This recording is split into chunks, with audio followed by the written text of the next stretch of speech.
Hey YouTube, it's JB. Welcome to another excellent edition of Third Eye Lucid Flow. We've got Tucker Carlson from Fox News joining us today, and he's going to be with Gary Bettman, and they're going to talk about a little situation that they're having in the NHL.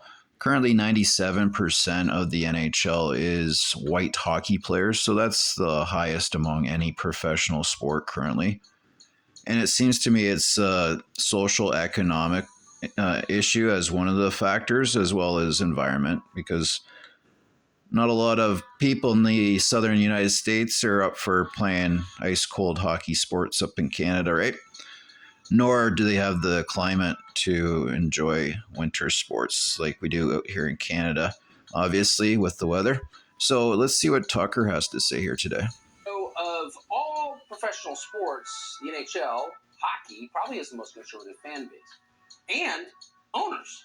More than 75% of National Hockey League owners donate to Republicans. So that's a very interesting stat. The majority of the NHL owners are actually considered Republican, which is very old school traditional values in the United States of America. And they hold down tradition of the forefathers, so to speak. And they're very, conservative in their ways, Phil Anschutz, for example, who's legitimately conservative, owns the LA Kings. He's a megadonor to the Republican Party. So it's a little weird, maybe it's not weird at all, that the NHL has decided to push woke propaganda on its fans. And so yeah, Black Lives Matter. NHL definitely needs to address that issue, because when you have 97% of your workforce as white, that's a huge problem that they've got themselves into.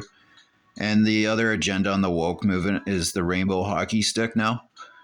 So the thing that I'm going to be looking forward to reporting on is seeing what Gary Bettman's going to say about trans women visiting your Philadelphia Flyers, Pittsburgh Penguins arenas, and which washrooms will the trans women be using. So I can see that's going to be a hot story popping off in the future. That's going to bring lots of publicity to the NHL and get everybody talking about the woke movement.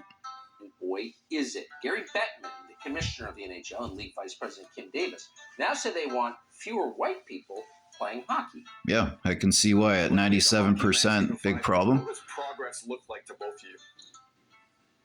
Commissioner Bettman. To me, and just to give you a heads up, Gary Bettman has been in the commissioner spot since the early 90s, and he is not very well liked right across the NHL in terms of the fan base. Whenever he presents the NHL Stanley Cup, he's generally greeted with a large crowd of boos. progress looks like that we become more reflective of the communities in which our teams play, that there are more black players of both sexes, players of color of both sexes, and that we are more diverse. So right there, he mentions black players, but he doesn't mention, any other cultural, race, anything else, just black players. Than we've been. 5 years from now, I want hockey to be on the lips of boys and girls of color, just the way, soccer and basketball and baseball is on their lips. Something that they see as accessible. She's dreaming. Number one, hockey is a very expensive sport. And when you try to compare that to basketball, soccer, all those sports really take is just a ball. But when you get into hockey, there's a big price that comes with hockey equipment, hockey skates, the rest of the gear. So, attacking white people. Okay, I guess it's kind of common. You don't really notice it. It's totally immoral, by the way, but it happens a lot. And then they're getting even more esoteric.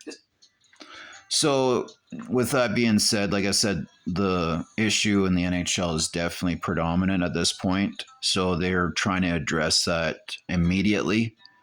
And like I said, they've got themselves into a new boat here with the LGBTQ movement that we've seen spring up. Anyways, thanks for your time. Like, share, subscribe. Peace.